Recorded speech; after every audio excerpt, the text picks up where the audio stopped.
Well, thank you for joining me for this webinar today as we're going to have an opportunity to talk about some proven success principles in the 21st century. One of the things we've seen come out of this pandemic that we've been dealing with and thankfully are finally coming out of is the way we've done business in the past has changed. I recently had the privilege and opportunity to spend some time with a friend, Jeff Henderson, who is the former marketing director for Chick-fil-A. Jeff's written an incredible book I'd encourage you to purchase. It's called What Are You For? You'll find that book out on Amazon.com, and it is a very powerful message for anyone that's involved in business, whether you're a business owner, an entrepreneur, or you're leading a team of individuals. I've been certified to teach Jeff's content and very excited about having the opportunity to bring the FOR training into what we're doing here at Black Belt Leadership. But today, I want to share some proven success principles that we teach from our Black Belt Leadership series.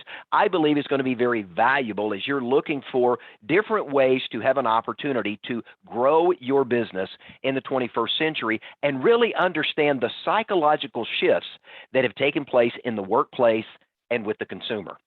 That being said, let me quickly introduce myself for those of you that don't yet know who I am. My name is John Terry, and I'm known as the Black Belt Leader. Now, because I'm a two-time Hall of Fame martial arts inductee, that's not the reason you should listen to me. I'm a best-selling author, an international speaker, coach, and trainer, and I've been teaching leadership, coaching, and training for well over 2 decades. And as I've had an opportunity to teach not only here, but around the world, talking to business owners of every shape, fashion, and size, and in different industries, there are some things that I've found to be true, and I'm going to share some of those insights in what you're going to be learning today. If you want to learn more about me and what I do, you can visit my website, beablackbeltleader.com, and get some additional information on the tools, resources, courses, and trainings that we offer. But let's get right into today's training. A company's value lies at the very heart of the business they serve. It's the foundation of starting and growing a business. Now, knowing what you value and the values that you want on the individuals that are a part of your team, what you want them living out in their daily interactions with each other, and more importantly, the audience that you serve, which is your customers, it's essential if you want to build and grow a successful brand in the 21st century. It's no longer, what can my customers do for me? It's all about, what can you do for your customers? What do you want to be known for?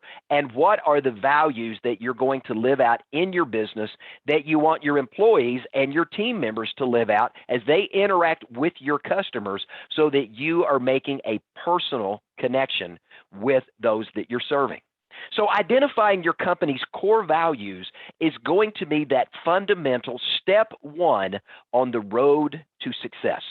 And once you've established what your values are, you really have to answer a very important question to make sure that you're properly positioning yourself in the marketplace. And that question is this: what do I do? What do I do? And secondly, why do I do what I do?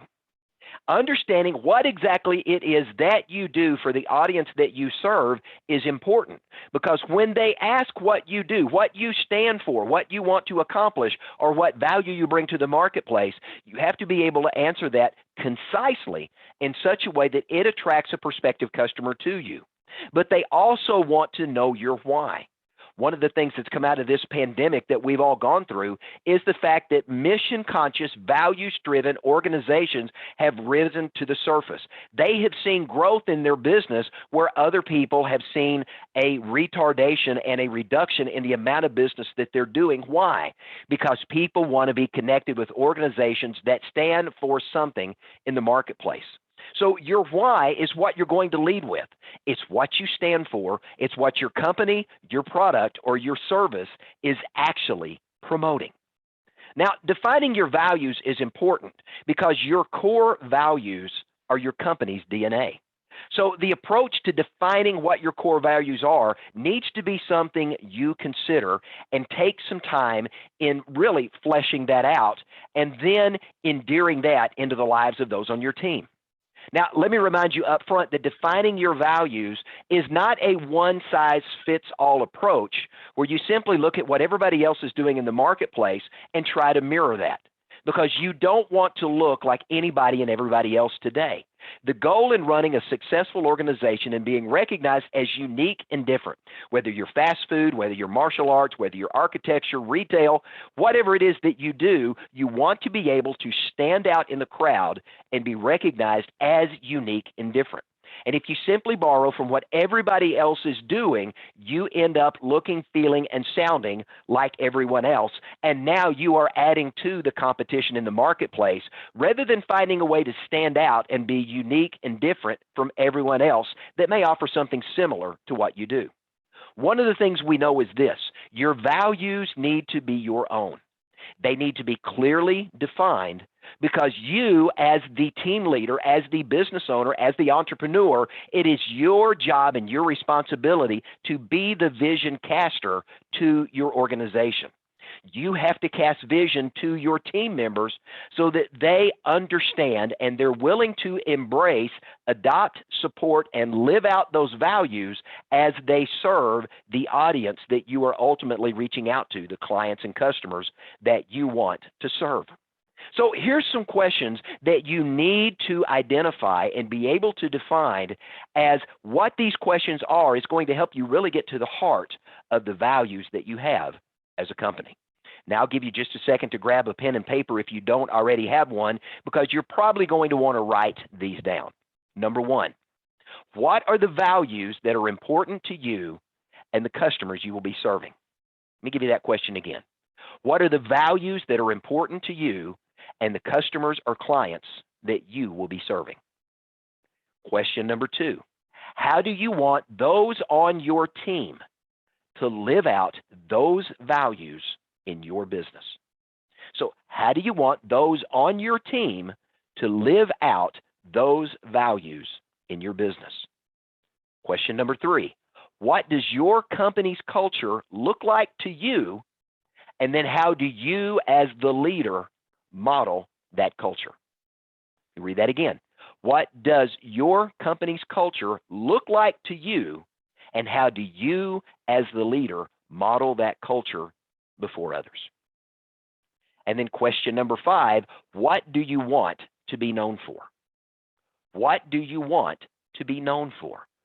If you ask the audience that you're serving what you do and what you're known for, they're going to tell you something.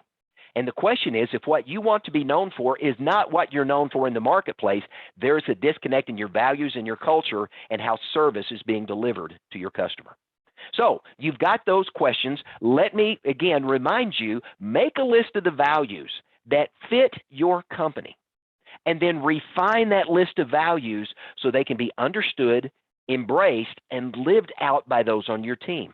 You need to so define your values that, number one, you're modeling and living out as an example to your team members, but you want to be able to make it so clearly defined that it can be easily understood, easily embraced, and then easily lived out, so everyone is living an incredible life of value before others. Now, goal setting is important, and it's an important part of growing a business to see success in the 21st century.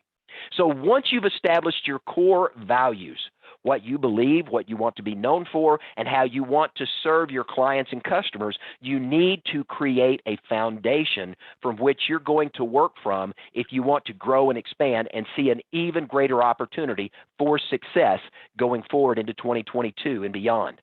The reason behind this is goal setting. You've got to know where you want to go as a company and the benchmarks you're going to use to measure your progress along the way, or you've got no reference point of where you want to go. It's like telling somebody you're going to go on a hike and you have no idea where you're going. And you ask people to join you on a journey and you say, I don't know where we're going. I don't know how we're going to get there. I don't know how we're going to pay for the trip. I don't know the directions along the way. And I don't even know if we arrive, if we've gotten there or not. Who's going to join you on that journey? And yet, how many businesses operate day in and day out without consistent goals that they have laid out to their team members and the individuals that are leading those teams, so everyone knows where the organization wants to go, the benchmarks that you know you're on the right track, getting where you are, and the ability to recognize what it is when you arrive. So having very specific, very well-defined goals with tactical, measurable action steps are going to do three things for your business. Number one, it's going to create a blueprint for your company's growth and ultimately success. Number two, it's going to clearly define the roles and responsibilities and the desired and anticipated outcomes for the team and all the individual departments that are working to bring that to come to pass. And number three, it's going to provide you and the team members with those all-important benchmarks, those ability to measure your progress so that you can track where you're going and see whether you're on track to be successful or you're pivoting in a direction that's taking you away from the desired goal you're trying to achieve. Because when your values are embraced and your goals are clearly defined and you have empowered your employees to do the work necessary to achieve the goals and objectives, now the vision casting that you as a leader have done has now been passed on to the team, and they become the vision carriers of your purpose to serve your customer, your client, extremely well. Now, having goals are good, but having SMART goals are even better. Now, what do I mean by SMART goals? SMART goals isn't an acronym, and I want to spell that out for you and give you the points along the way. But SMART goals is a well-established guide that we teach in high productivity team building and organizational growth and development to establish, to monitor, to measure, and ultimately achieve your goals as an organization. So the S stands for specificity. The question you would ask around the S in putting together goals that can be followed is this: what is your specific goal? For each organization, for each department within that organization, and for all the individuals that are part of the team, every one of those has a mission that they have to accomplish. They have a responsibility they have to fulfill. What is your specific goal as an organization? For each division in the organization, for the leaders of those divisions, and for the individual team members. The more specific you can get in outlining that for them, the easier it's going to be for them to know what to do to see success, and then how to exceed what you have asked so they can go beyond just meeting expectations, but exceeding those and really performing on a high level. The M is measurable. The question around that is, how will you measure progress towards your goal? Again, at the organizational level, at the divisional level, and at the individual team member level. The A is achievability. Are your goals achievable? The question there is, what will you gain by achieving these goals? And if you set up short-term, mid-term, and long-term goals, you want to understand and be able to articulate to your team members what's going to be gained at each benchmark along the way as you achieve short-term, mid-term, and long-term goals. The R is relevance. What does achieving this goal mean to your business? What does achieving this goal mean, more importantly, to your customer or your client? And then the T is timeliness. What is the time frame for achieving these goals?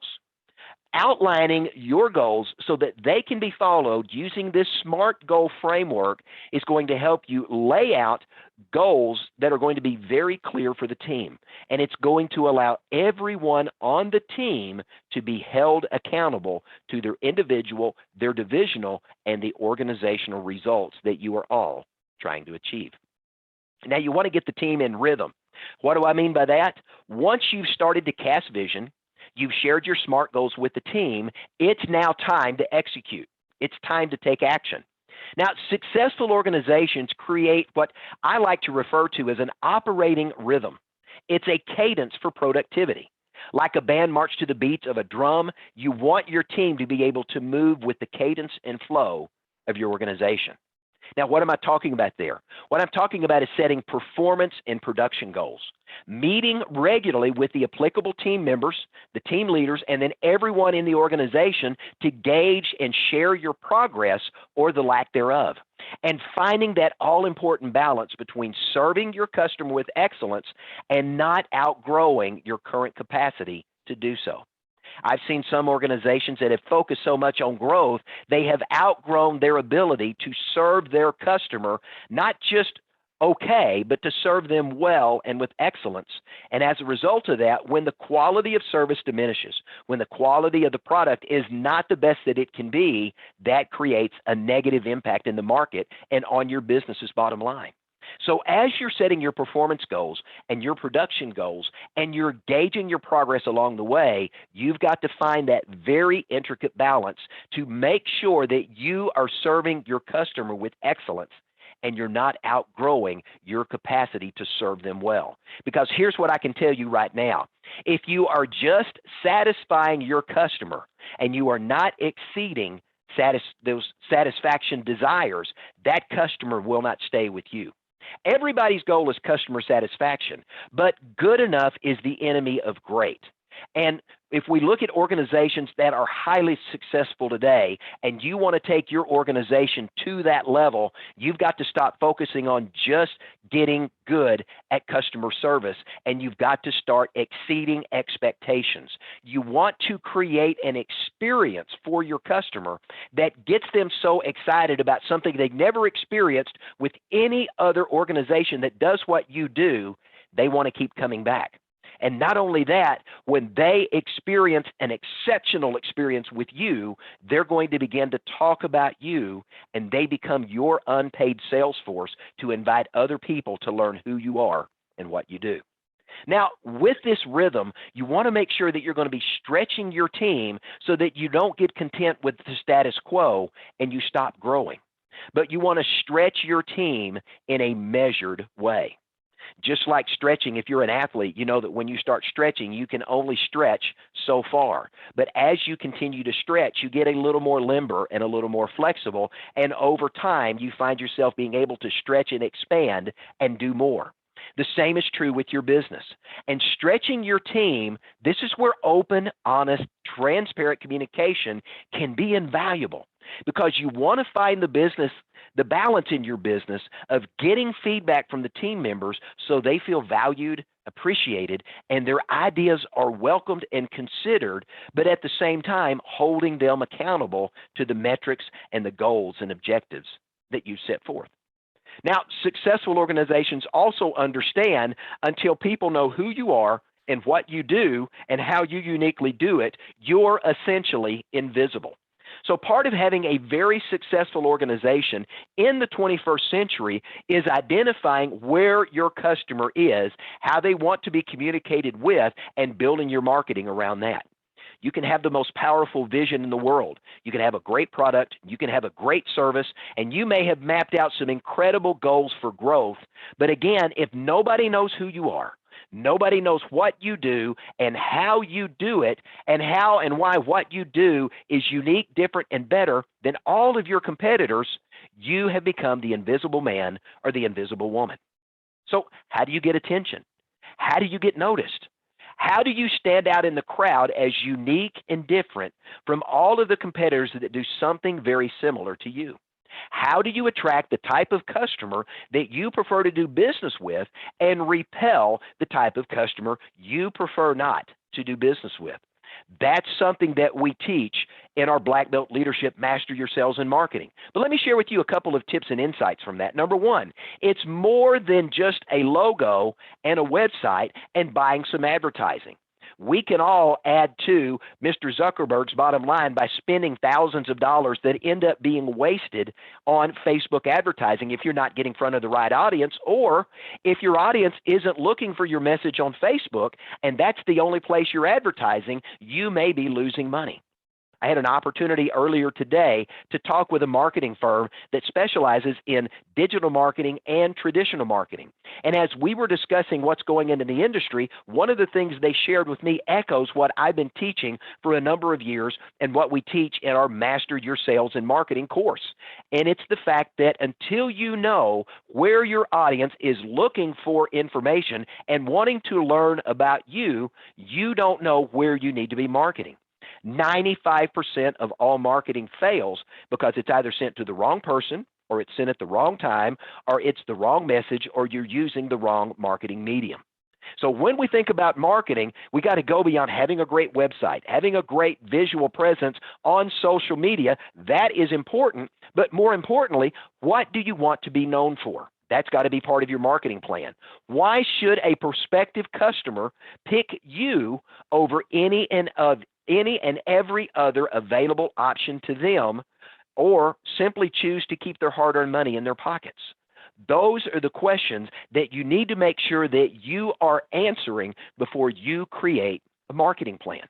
So your marketing plan should center around these important areas: attracting prospective customers. And that is attracting the type of customer that you prefer to do business with and repelling the type of customer that you prefer not to. Secondly, your marketing strategy should take those prospective customers you're attracting and convert them into a paying customer, and there should be a process around that.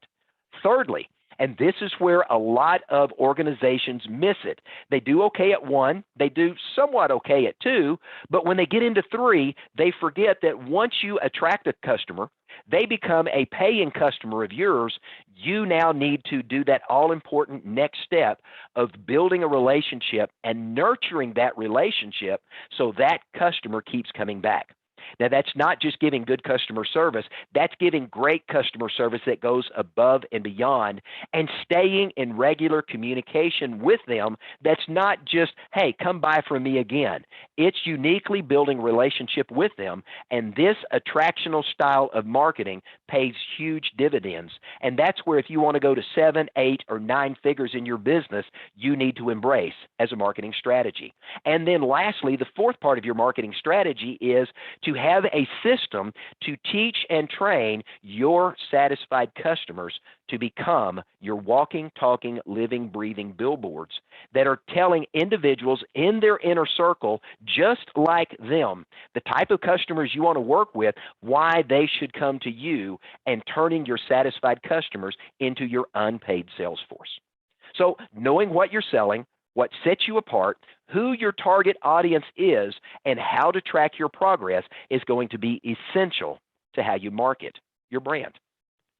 Now, one of the most important aspects of marketing is to look at what you're selling and how it's going to benefit the end user customer who's going to engage with you in some way. We're very quick when someone walks in a business or we have an opportunity to sit face-to-face with someone, if we're selling a product or a service, to tell them all about the features of our product or a service. They don't care about your features. They don't care about your product. The customer wants to know what's in it for me, the WIIFM, the WIFM of sales. Again, something we teach in Master Your Sales and Marketing. However, if you are simply focused on, let me tell you about this great product that does X, Y, and Z, your customer can say, so what? Brand X, brand Y, brand Z, their product does something very similar. You still haven't told me why I should buy your product or utilize you and your services and what it's going to do for me that makes my life better in some way. So whether you're selling a product or a service, you've got to look beyond just the features of your product, but how it's going to benefit the general audience that you're serving. And then I want to challenge you to go one step further by identifying 1, 2, or 3 unique advantages of your product or your service or your solution and how it's going to specifically benefit that client and customer that you are engaged with right now. That means you have to learn to ask good questions, and those probing questions that are going to get the client telling you what specifically they want and need, the problem they want you to solve, or the outcome they want to create so you have an opportunity to see success. I've been reading a book, The Law of Success, written by Napoleon Hill back in 1926 or 28. And it's interesting in reading that book and looking at what was taught in the 1920s is still relevant today. Helping the audience understand what you're going to do that's going to make their life better in some way from buying your product or your service. And as we've already talked about, as you're thinking into marketing, you need to know who your product and service best serves. That's going to be integral to your marketing plan. And remember, the riches are in the niches. Now, you may say, John, my product can serve and benefit everyone. Well, fantastic, but so can everybody else. Here's what we know. Only 1 to 3% of consumers are willing, ready, and able to make a buying decision today. And yet, out of all the people in the marketplace, about 40% of any given market has the interest, the willingness, and the ability to buy from you, but not necessarily today. And yet, 95% of sales and marketing is focused on that 1 to 3%. But sadly, if everybody focuses on that 1 to 3%, that might not be the market that actually best gets utilization or benefit out of what it is you're offering. You want to understand who your product best serves and focus your marketing dollars where you can effectively reach those people who want and need what you have to offer. They've got the financial resources to pay for it and a desire to fix that problem now or in the short-term future. Now, you may say, John, if I go too narrow, what about everybody else I'm alienating? Well, here's what I can tell you. Let's say you have a unique product that you're marketing to dentists, and you are saying this is a very unique product or service for dentists that could also serve other markets. Well, as you're advertising in the marketplace, a chiropractor that could also benefit can say, hey, I know you serve dentists with that product, but is that something that can also serve me? Another individual in another line that's similar to that may see that offer and say, hey, I know you're targeting dentists, but will that work for me? And as individuals in a specific niche share what they're doing with their inner circle that work in other related markets, if you properly train them to be a referral source and a sales professional for you, they're going to expand your opportunities for you. By going narrower, you can actually reach a larger audience.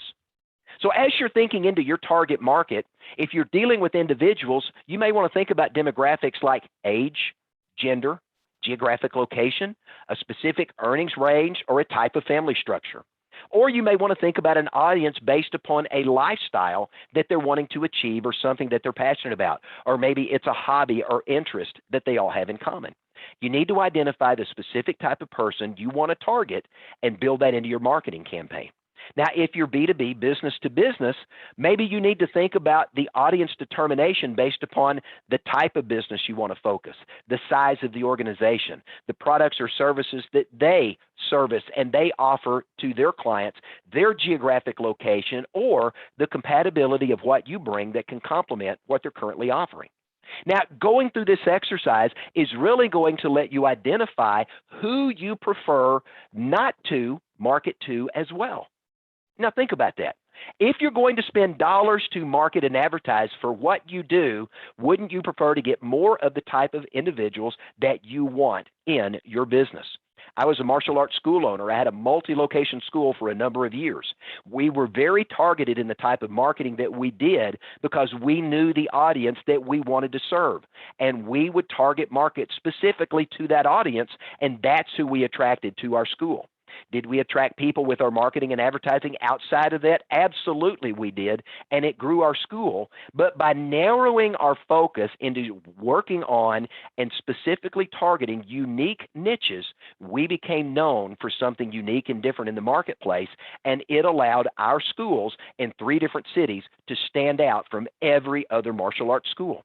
We've utilized those same principles and strategies with a number of businesses and organizations that we've worked with here at Black Belt Leadership to help them accomplish something similar. The goal here in all of this is to set yourself apart so that you are in a pond full of yellow ducks, you're the only blue duck in the pond. You want to make sure that your marketing message that you're going to take to the audience that you want to serve is going to allow you to stand out from your competitors who are also vying for your customers' attention. Think about it this way.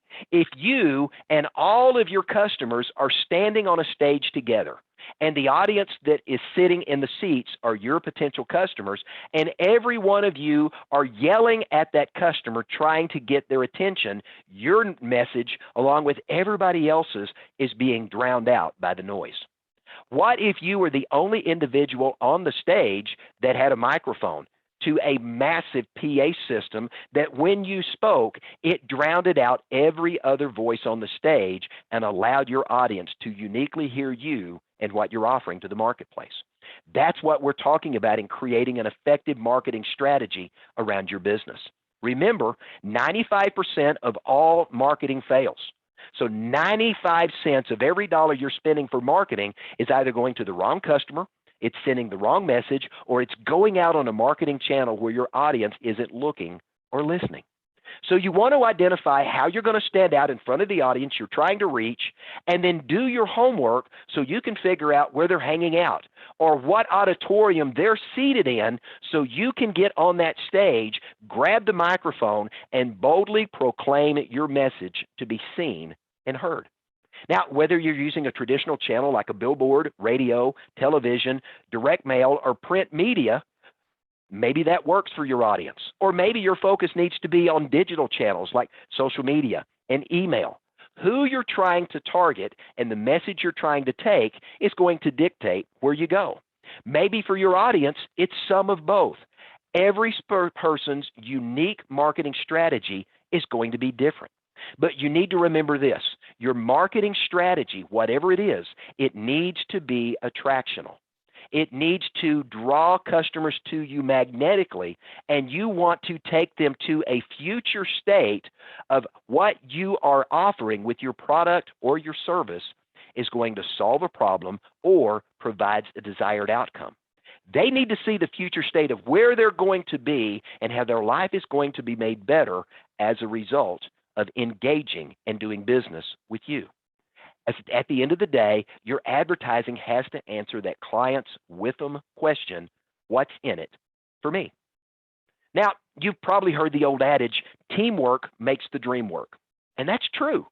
Employees, the team members that you have working for you that are engaging with your clients and customers, that is the most important asset in your business.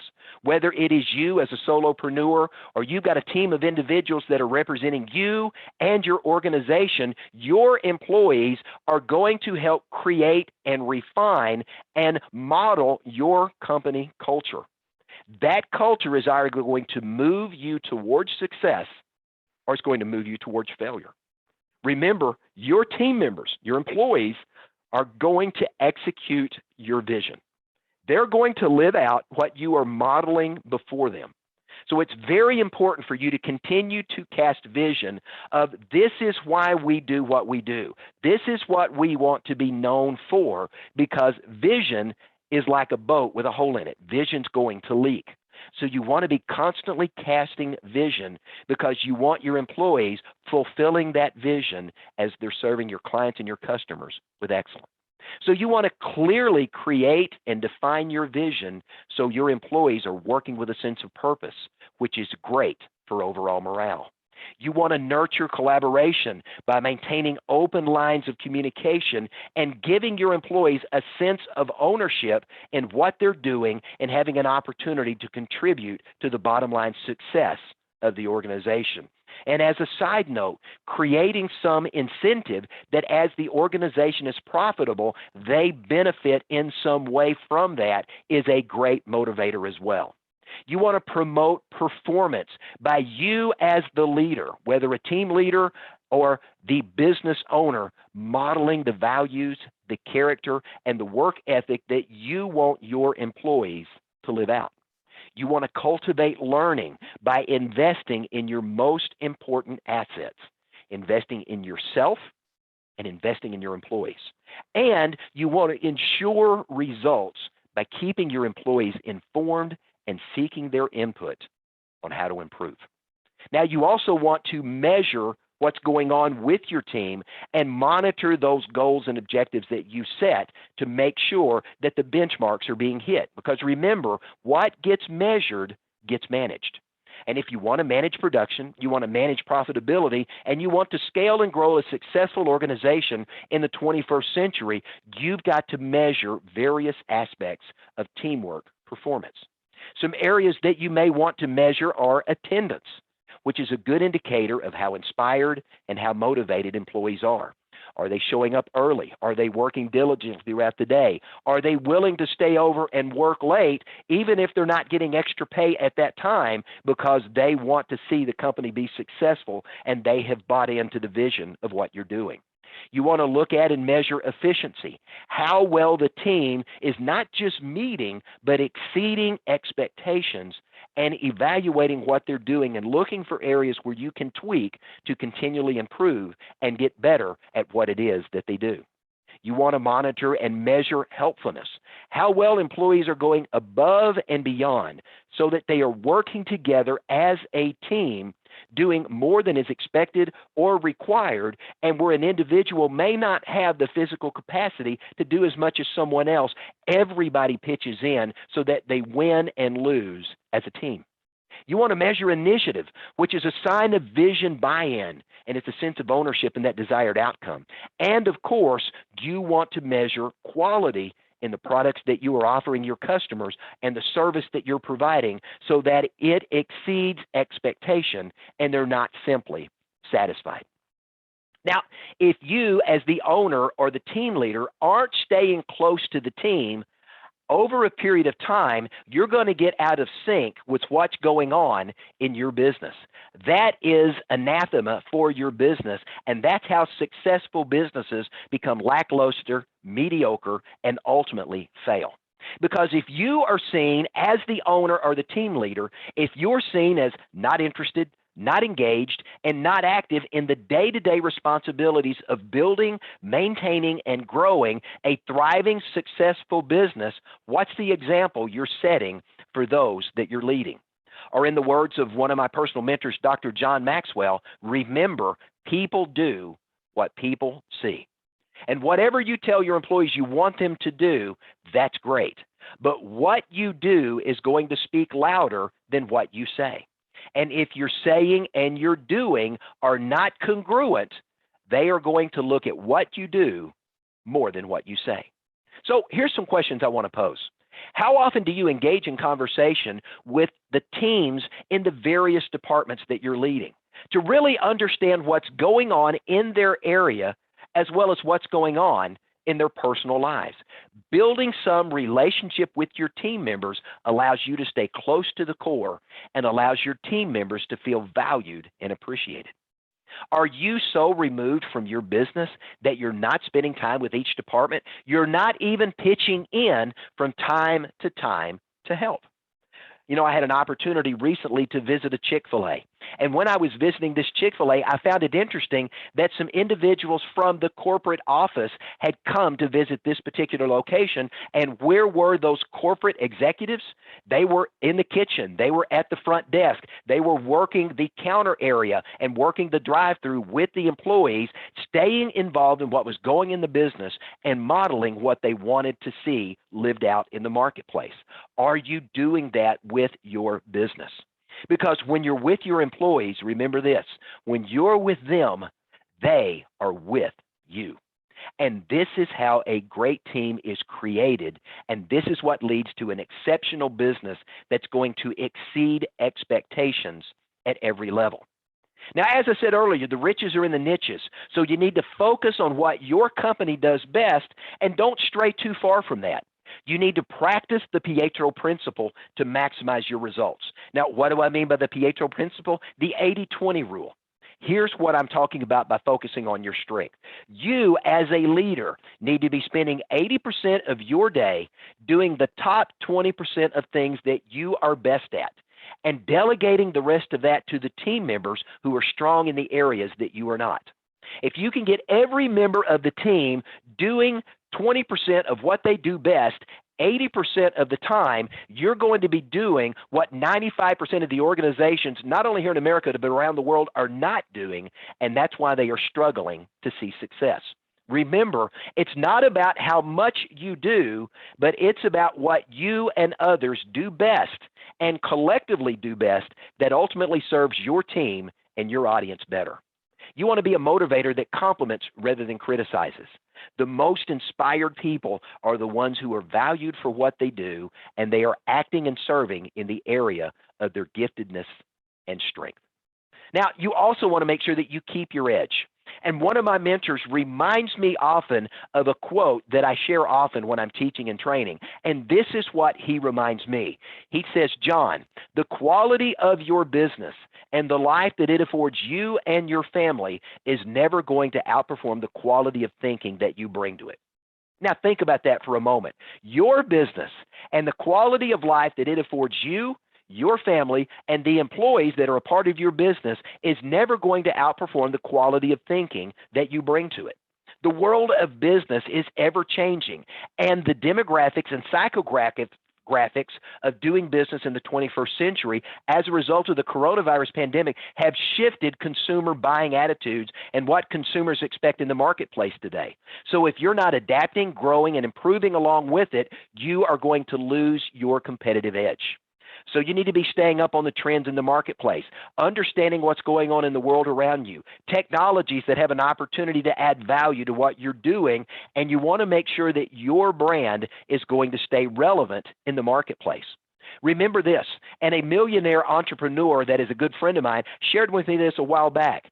He was a dropout in high school. He stuttered, but he built a cleaning business that he ultimately sold for cash for more than $1 million and has gone on to build several multi-million-dollar companies.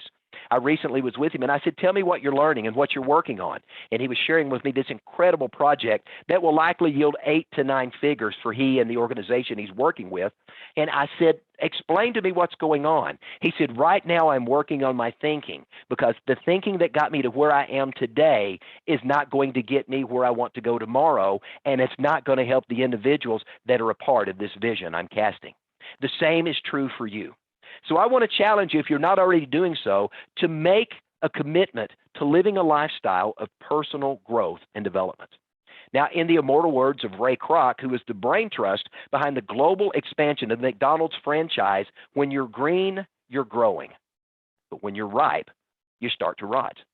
As long as you are personally involved in growing, developing, and becoming a better version of yourself, you're staying green. But once you stop growing and you stop investing in your learning and your opportunity to be a better version of yourself, you start to rot. And nobody wants to work for a rotten leader, and nobody wants to be involved in a rotten business for very long.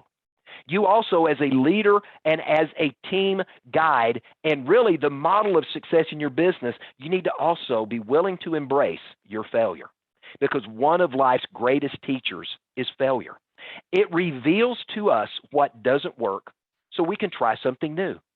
One of the greatest examples I can think is that of Thomas Edison, who, when asked about all of his trial and error in creating the incandescent light bulb, Thomas Edison said, in all of the work I've done, I've discovered 1,000 ways not to invent the light bulb. And you look at other successful entrepreneurs, Bill Gates, Stephen Jobs, Elon Musk, to name 3 recent ones in history, they have all experienced their fair share of failure. We've all had failures in our lives. The key to success is failing early, failing often, and failing forward as you are learning from your mistakes. Now, as a leader, your team needs to see you embrace your failures. It not only humanizes you in front of your team, it frees their creative genius to be willing to try new and innovative ideas to make sure that what they are doing works. But if there's a new and innovative way to try, you're now giving them permission to do that, understanding that it's okay to fail as long as you learn and you keep moving forward. But if you as a leader are unwilling to admit and embrace failure, here's what's going to happen. You're likely to repeat those same failures in the future, and you're going to stifle the creativity and productivity of your team. You also, in thinking into who you're for and in your vision, you want to make sure that you are making a difference in the world around you.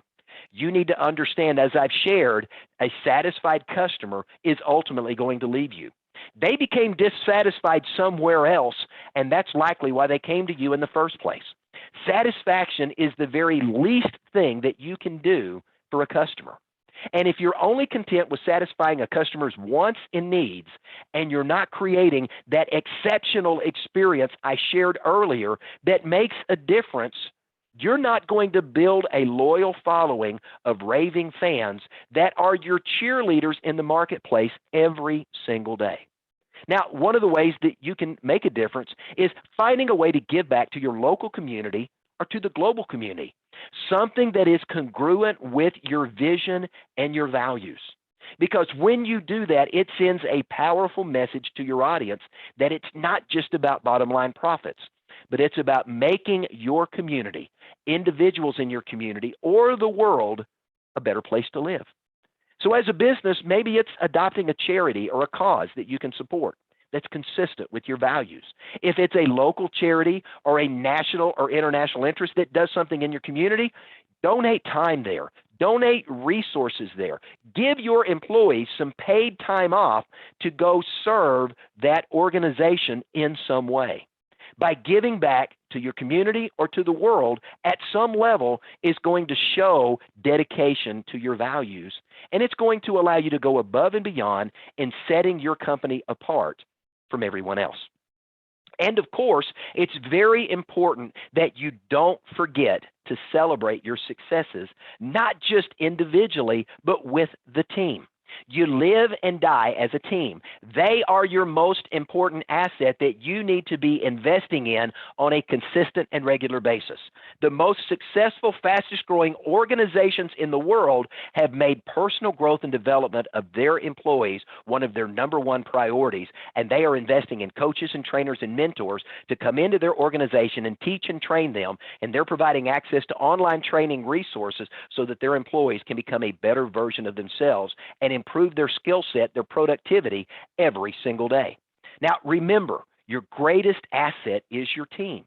They are responsible for your results. So celebrating success might mean hosting regular team building events, cookouts, game days, other fun activities that you can use not just to have fun and build camaraderie, but to celebrate success and to point out and recognize and honor the people who are responsible for making that happen. It shows your people that you value them and that you are adding value to them in some tangible way. So here's some fun ideas you might consider as you're looking at ways to celebrate success in your business.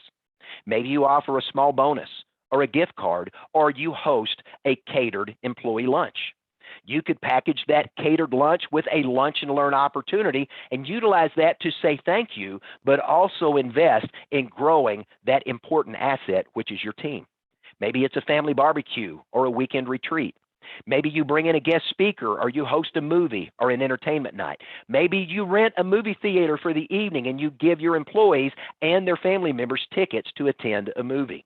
Maybe you create a special award for high-performing departments and you host a dinner, and you do that much like the Grammys or the Emmys, and you make a big deal out of that for all of your employees.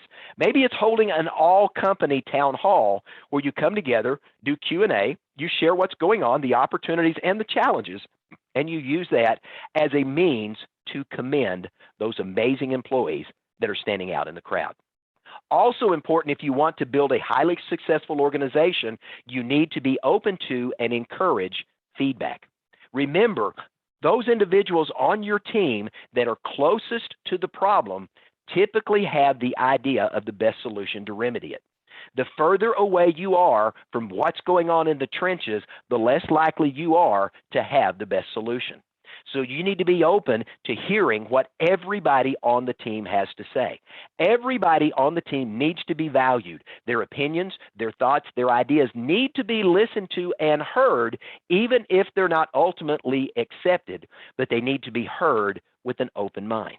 So asking for feedback from your employees is a great way to not only figure out what's going on and how to fix it, but to better assess your own performance and how well you're connecting and building a relationship with the team. This is a constructive way to help you as a leader reflect, grow, and better succeed in leading that all-important asset, your employees.